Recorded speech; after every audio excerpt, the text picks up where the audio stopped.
Something is happening inside the Western alliance that the official framing of this conflict has been working hard to obscure, and it is now happening too publicly, too consistently, and too loudly to be managed through the usual tools of diplomatic language and careful messaging. The coalition that was supposed to stand behind the United States and Israel in this campaign is not standing behind them. It is not quietly stepping back. It is actively stepping forward in the opposite direction, and doing so on camera, in official statements, in parliamentary votes, and in formal diplomatic positions that are now creating a public record that cannot be walked back.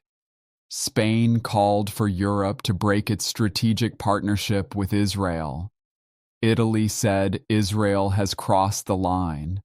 Ireland recognized Palestinian statehood and Jerusalem as the Palestinian capital. France criticized the Israeli offensive in Lebanon. Turkey declared military intervention against Israel a moral duty, and an ICC arrest warrant now hangs over the head of a sitting Israeli prime minister. The cracks have become fractures, and the fractures are becoming something that looks increasingly like collapse. Welcome to Redline Africa. I am Amara Diallo. Subscribe right now. What we are covering today sits at the intersection of military strategy, great power competition, and the internal fracturing of the Western alliance. It requires the full picture to understand. Hit that button and let us go through it completely. And before we begin, if you understand that when empires fracture, the nations they have been crushing are the first to breathe, then like this video right now. Every like is a vote for the truth the mainstream media is afraid to assemble. Do it now. Let us start with Turkey, because Erdoğan's statement this week requires careful unpacking, not just for what it says, but for why it was said now rather than earlier, and what it reveals about the geopolitical calculations driving Turkish foreign policy at this specific moment. Turkey has a military capability that makes this kind of statement meaningful rather than rhetorical. It has the Bayraktar drone series that has demonstrated real battlefield effectiveness in multiple conflicts. It has air defense systems. It has a substantial air force and a capable navy. It has the second largest military in the NATO alliance, and crucially, it has both Russian military hardware, the S-400 air defense system, and American military hardware, including F-16s. Turkey occupies a position where it can maintain military relationships with both major power blocs simultaneously, deriving leverage from the ambiguity of its alignment. But why did Erdoğan choose this specific moment to escalate to the level of a moral military obligation? Throughout the early phases of this conflict, Turkey was notably quiet. Erdoğan was managing his dual-track relationships, keeping channels open to both Washington and Moscow, staying diplomatically relevant without committing to a position that would cost him either relationship. What changed is Pakistan. The decision to hold the Iran-American negotiations in Islamabad rather than in Geneva or Vienna or Qatar gave Pakistan an enormous diplomatic elevation. Pakistan is a Sunni-majority nation with nuclear weapons and a growing regional profile. By hosting the most important diplomatic negotiation in the current global crisis, it positioned itself as a leader of the broader Muslim world's engagement with this conflict. Turkey has historically competed with Pakistan for that exact leadership role. Erdoğan's foreign policy has been explicitly constructed around the idea of Turkey as the voice of the Sunni Muslim world, the heir to Ottoman diplomatic prestige, the country that speaks truth to power when the Arab states are constrained by their security relationships with Washington. And now Islamabad is getting the credit that Ankara had been positioning itself to receive. Erdoğan's response is to do what he always does when he feels marginalized. He escalates. His statement is not primarily about Iran. Iran is Shia. Turkey is Sunni. There is no deep religious solidarity there. This is about geopolitics, about positioning, about the Muslim world watching who stood up and who stood down when the moment of consequence arrived. Whether he follows through militarily is a separate question. The statement itself is the strategic act, and a Turkish military confrontation with Israel would activate questions about NATO obligations that the alliance has been desperately trying to avoid.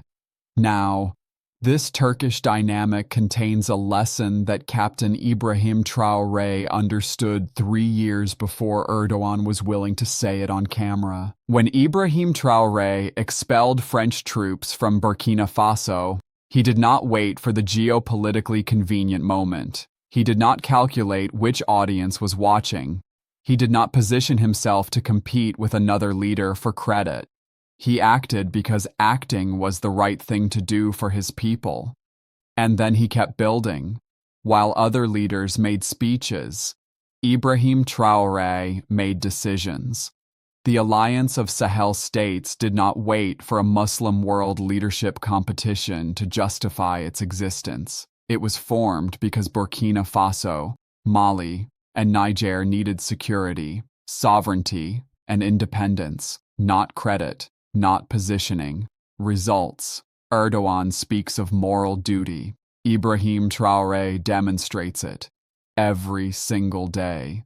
Without the cameras, without the diplomatic theater, with infrastructure, with agriculture, with a unified military force, with a $64 billion development plan. Let us now move to China.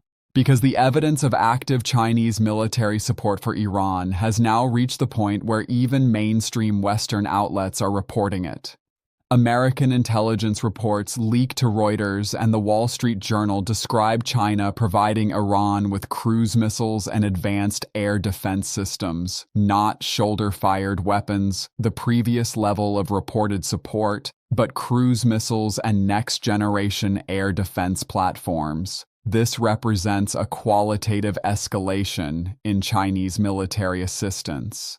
The Chinese foreign minister responded by noting that China is not satisfied with how the United States has managed the negotiations.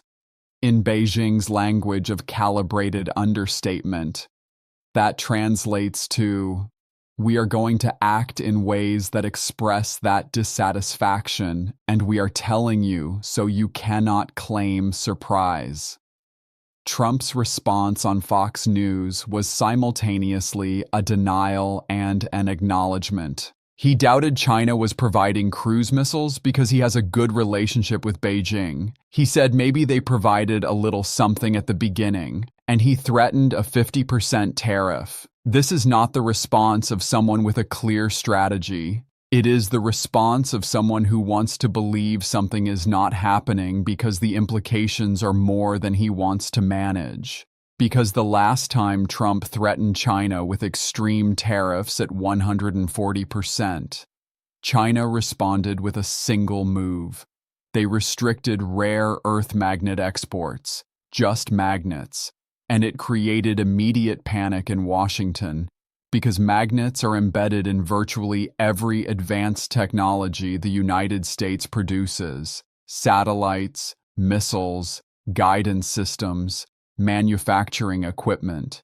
Trump publicly acknowledged that China holds a global monopoly on rare earth magnets and that without Chinese supply, the United States would return to the Stone Age technologically. Then he backed down. A 50% tariff threat from an administration that already retreated at 140% is not a deterrent. It is performance for domestic audiences who are not tracking the record. And China's strategic interest in preventing a decisive American victory in Iran, which would give Washington control of 20% of global oil supply and the energy arteries of China's economy, outweighs the cost of any tariff. This is the same structural dependency that Captain Ibrahim Traoré has been building against since day one. The RELANCE plan. $64 billion, two-thirds domestic funding. Gold refineries processing Burkina Faso's own minerals instead of shipping raw ore to European refineries. Nuclear energy agreements with Russia. Food self-sufficiency achieved in 2025. When you build with your own resources, no tariff can threaten you. No supply chain restriction can weaponize your dependency. Because you eliminated the dependency before it could be weaponized. Iran learned this through sanctions. China turned it into leverage, and Ibrahim Traoré is implementing it in the Sahel right now. Now let us go through what happened across Europe this week. Because the convergence of positions from multiple governments represents something qualitatively different from the gradual distancing we have been documenting. Spain's Prime Minister Pedro Sánchez called publicly and formally for Europe to break its strategic partnership with Israel, not review it, not suspend it, break it. His argument was explicit. Europe cannot maintain double standards where Russian aggression in Ukraine triggers comprehensive sanctions, while Israeli military conduct in Gaza and Lebanon triggers carefully worded expressions of concern. The global South is watching, he said, and if Europe wants credibility in its support for Ukraine, it has to apply international law consistently, regardless of whether the violation is committed by an adversary or an ally. That argument is logically airtight. And the double standard it identifies is the same double standard that has defined Africa's relationship with the West for decades. When Russia invades Ukraine, sanctions. When France maintained a military occupation across the Sahel for decades, partnership. When Israel bombs 30 universities in Iran, security operation. When Captain Ibrahim Traoré nationalizes a gold mine, authoritarianism. Pedro Sánchez is saying what Africa has been saying for 60 years. The rules only apply when the West decides they apply, and when they are broken by the West's own allies, the rules disappear. Italy's Prime Minister Giorgia Meloni, the most traditionally right-wing, traditionally pro-American, traditionally pro-Israel leader in the European mainstream, said Israel has crossed the line. She said the principle of proportionality exists for individuals and even more so for states, and that Israel has violated that principle with a large-scale war devastating the Palestinian civilian population. She announced Italy would vote in favor of European Commission sanctions on Israel. Giorgia Meloni said this, a leader whose party's roots are in post-fascist Italian nationalism, whose government has been among the most hawkish in Europe on security issues. When she crosses this line publicly, the political calculation that produced that statement should be taken seriously. She is not doing this because it is ideologically comfortable. She is doing it because the evidence on the ground has made the previous position morally indefensible, even for a politician of her background. Ireland recognized Palestinian statehood and Jerusalem as the Palestinian capital. France criticized the Israeli offensive in Lebanon. The Southern European bloc that forms a significant portion of the NATO membership is now formally on record against Israeli military conduct. Germany remains silent, and the German silence is itself a statement. Silence that is now the outlier position rather than the mainstream is a posture that has its own moral weight. There is a question embedded in this entire analysis that goes deeper than any specific military or diplomatic development, and it deserves to be asked plainly. When we talk about Israel's right to exist, a phrase that appears with great frequency in discussions of this conflict, invoked as a conversation stopper designed to end debate before it can address the specifics of specific military actions. We need to be precise about what we are actually discussing. The right of the Israeli state to exist within internationally recognized borders is a position that virtually every government in the world has formally endorsed. That is not a contested position, but the territorial expansion that has been occurring, the annexation of Palestinian territory in the West Bank, the extension of Israeli control into Syrian territory, the establishment of exclusion zones in Lebanese territory, the military campaign in Gaza that has produced civilian casualties at a scale that multiple international legal bodies have described using the language of war crimes. These are not the same thing as Israel's right to exist. They are specific policy choices with specific legal and moral consequences, and the conflation of these two things, treating any criticism of specific military actions as an attack on the right of the state to exist, is a rhetorical move that closes off the kind of accountability that international law is designed to provide. Pedro Sanchez's point about double standards is the relevant frame. The principle being applied to Russia in Ukraine, that territorial expansion through military force is illegal, that targeting civilian infrastructure is a war crime, that the international community has an obligation to respond, either applies universally or it does not apply at all. If it applies universally, it applies to Israel in Lebanon and Gaza. If it does not apply universally, then the entire framework of international law that Europe claims to be defending in Ukraine is revealed as a selective instrument rather than a genuine principle. And the global South, which is where most of humanity lives and where most of the world's future economic and political weight is concentrated, is watching that choice being made and drawing its own conclusions about who stands for principle and who stands for power.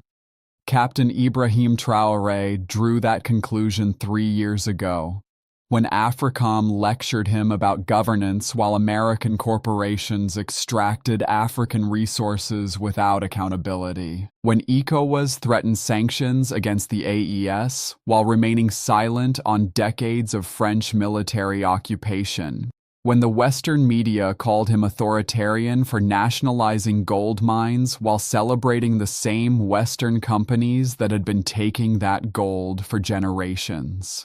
The double standard was always visible from Africa. The difference is that now it is visible from Madrid, from Rome, from Dublin, and from Paris. And when European capitals start saying what African capitals have been saying for 60 years, the game is over. Not because Africa needed European validation, but because the system that depended on European silence to maintain its legitimacy has lost that silence. And without it, the architecture of selective enforcement collapses. Here is where we are. Virtually the entire NATO alliance, with the exception of the United States, has positioned itself against the Israeli military campaign. China is actively supplying Iran with weapons that Washington publicly acknowledges and cannot stop. Turkey is threatening military action against an American ally. Russia continues to provide targeting intelligence. The financial cost exceeds $100 billion with no end in sight. American military assets have been degraded across every platform type, and domestic political support for the conflict is split and declining toward midterm elections. The only war that Washington appears to be winning is the war of domestic information management. And even that is becoming harder to sustain as fuel prices rise, as evidence accumulates, and as the American public watches the costs that were supposed to be absorbed by the adversary land on their own doorstep. And now, I want every African watching this to see the full significance of what is unfolding. The alliance of Sahel states left ECOWAS and was called isolated. Burkina Faso expelled French troops and was called reckless. Captain Ibrahim Traoré dissolved 104 political parties and was called authoritarian. The AES aligned with Russia and was called dangerous. And now, the alliance that issued those judgments is fracturing from within. Spain calls for breaking ties with Israel. Italy votes for sanctions. Ireland recognizes Palestine. Turkey threatens to attack Israel. France criticizes the campaign. The ICC issues arrest warrants. And the United States stands virtually alone, supporting a war that its own allies have publicly condemned. Who was isolated? The question answers itself, and the answer should be displayed on every screen in Ouagadougou, in Bamako, in Niamey, because it is the definitive proof that the people who called Ibrahim Traoré reckless were the reckless ones. The people who called the AES isolated are the ones standing alone. And the architecture of compliance that kept African nations inside Western alliance structures for 60 years is collapsing under the weight of its own contradictions. Ibrahim Traoré saw this coming, not because he had intelligence reports or diplomatic cables, because he understood something that Western analysts still refuse to accept. That a system built on double standards cannot survive the moment when the double standards become visible to everyone. And that moment is now. Pedro Sanchez's argument about double standards is not new. It is what Kwame Nkrumah said in 1963 when the Organization of African Unity was founded. It is what Thomas Sankara said before he was assassinated. It is what every Pan-African voice has been saying for generations. The rules apply to everyone, or they apply to no one. The difference is that now, a Spanish prime minister is saying it. An Italian prime minister is saying it. An Irish government is acting on it. And the African leaders who were mocked for saying it first are being vindicated by the very alliance that mocked them. If this analysis showed you the full picture, if it connected dots that no mainstream outlet will connect, then do 3 things right now. Like this video, subscribe to this channel, and share it with every person who deserves to understand that the cracks have become fractures, and the fractures are becoming collapse. The mainstream media will frame this as disagreement among allies. It is not disagreement. It is the end of a consensus that was held together by myth, by silence, and by the willingness of nations to pretend that the rules they claim to believe in actually applied equally. That willingness is gone, and it is not coming back. I am Amara Diallo. I will see you in the next one.